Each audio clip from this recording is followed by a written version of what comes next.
Hello bachcho, let's read this question. The question says, if the bond dissociation energies of xy, x2 and y2, all diatomic molecules are in the ratio of 1:1:0.5 and the heat of formation of xy is minus 200 kilojoule per mole, the bond dissociation energy of x2 will be option A 100 kilojoule, option B 200 kilojoule, option C 300 kilojoule, option D 800 kilojoule पर मोल।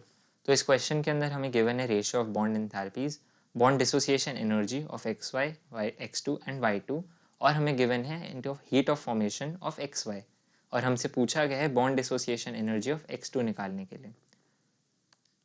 की concept, तो की concept में हम लिखेंगे जो formula हम इसके अंदर यूज़ करेंगे। तो इसके लिए जो फॉर्मूला हम यूज़ करेंगे वो होगा बॉन्ड एंथैल्पी और हीट ऑफ रिएक्शन के बीच का रिलेशन। तो हीट ऑफ रिएक्शन यानी कि डेल्टा एच आर, इसको हम लिख सकते हैं delta H R is equal to the summation of bond enthalpy of the reactant minus the summation of bond enthalpy of all the products. तो reactant minus products करना है हमें समेशन ऑफ बॉन्ड एंथैल्पीज।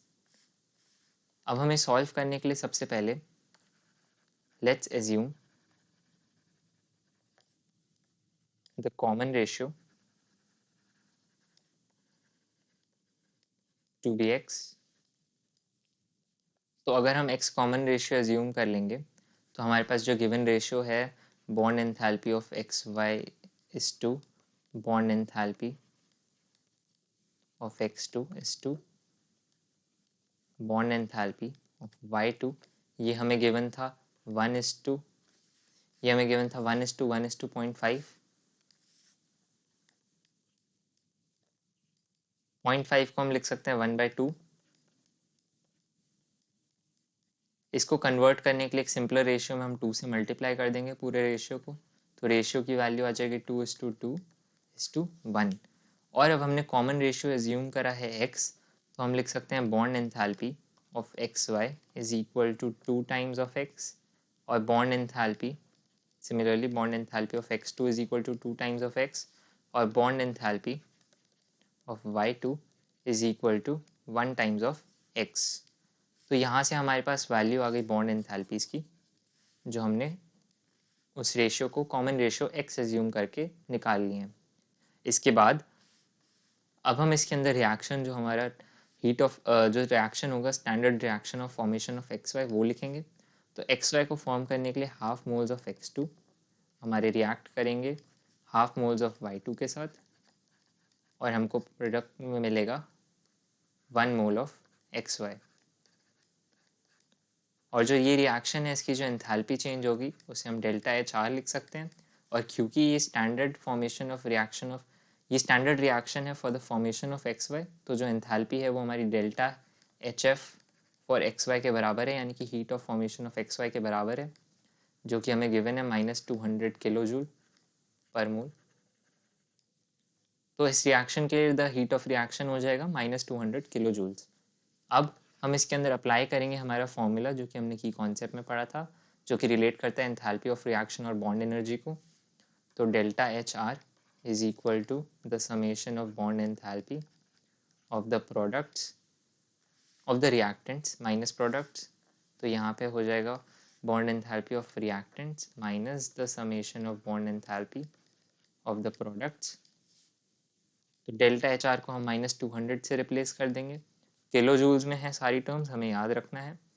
तो bond enthalpy of reactants अगर हम लिखेंगे तो x2 की बॉन्ड एंथैल्पी है 2x, और क्योंकि half moles of x2 react करे तो हमने इसे हाफ से मल्टीप्लाई कर दिया। फिर हम इसके अंदर ऐड कर देंगे y2 की बॉन्ड एंथैल्पी, तो y2 की बॉन्ड एंथैल्पी है x और हाफ मोल है तो हमने इसे हाफ से मल्टीप्लाई कर दिया। सब्ट्रैक्ट कर लेंगे हम इसमें से xy की बॉन्ड एंथैल्पी, जो कि हमारे पास है 2x, तो हम और 1 मोल है तो 1 मल्टीप्लाइड बाई 2x। सॉल्व करने पर हमारे पास वैल्यू आएगी -200 is equal to 3/2x -2x, जिसको फर्दर सॉल्व करने पर -200 हमारा इक्वल टू हो जाएगा -x/2 के। तो -200 is equal to minus of x/2, जिसको फर्दर सॉल्व करने पर हमको x की वैल्यू मिल जाएगी +400 किलो जूल्स। तो x की वैल्यू हमें ऑब्टेन हो जाएगी 400 किलो जूल्स।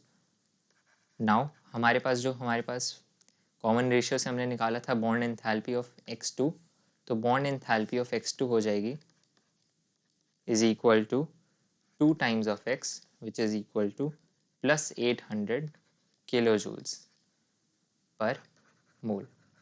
तो इस क्वेश्चन के अंदर हमसे पूछा गया था कि डिसोसिएशन एनर्जी ऑफ x2 क्या होगी, तो डिसोसिएट करने के लिए हमारे पास एनर्जी यहाँ पे रिक्वायर्ड होगी प्लस 800 किलो जूल पर मोल। तो हमारा ऑप्शन नंबर डी करेक्ट हो जाएगा, 800 किलो जूल पर मोल। So the final answer is bond dissociation enthalpy of x2 is equal to plus 800 kilojoule per mole. I hope you understood it well. Best of luck.